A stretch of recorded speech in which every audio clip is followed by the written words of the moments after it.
Today's prompt is a sales or service management prompt.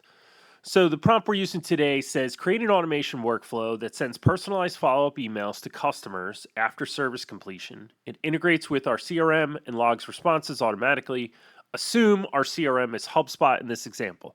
So you would redo this prompt to put in whatever your CRM application is, and if you need to connect your CRM application to your line of business software, if you're using Service Titan or PestPack or some other system in which you want to hook into your CRM to provide a more customized experience for the emails you send to clients, you would put that information into the prompt. So you'll see in the output here, it's giving us what the goal of this is, what our tools are. So here it's assuming we're just going to use the email automation inside of HubSpot because HubSpot can do email, so we don't really need to connect it to another email tool. And then it'll be logged directly into HubSpot for notes, tasks, and contact timeline events.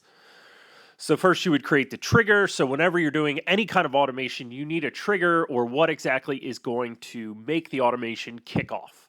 So in this example, it's talking about, hey, when a deal or a ticket property is changed to completed, then it's going to basically kick off the rest of this process. Then it's going to generate a personal email. It's giving us a template of what that email would look like here.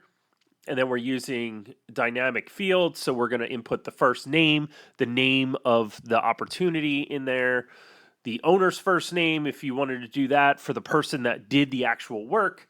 And then you can put in there custom things for like what type of service did they receive, when was the service completed. All these would vary based on your CRM or line of business application. Then we're going to send the email. So it just sends the email and will enable tracking and opens, which may or may not be valuable to your business. That's a whole nother topic. And then we log the email in the CRM. And if you're using, it's saying here, if you are using Zapier for some reason to create this, then it's doing creating an engagement step so it can be tracked inside of HubSpot. And then it's giving you some options here if you're using internal HubSpot email sending or external HubSpot email sending. And then it's giving you some options here if you want to use like feedback surveys or something like that. Also have a follow-up after that if you want it to occur after certain days. And then here's an example of doing it with a Zapier integration. And then the logging and reporting steps. So this is a great way for your business to be able to send feedback surveys after work is completed.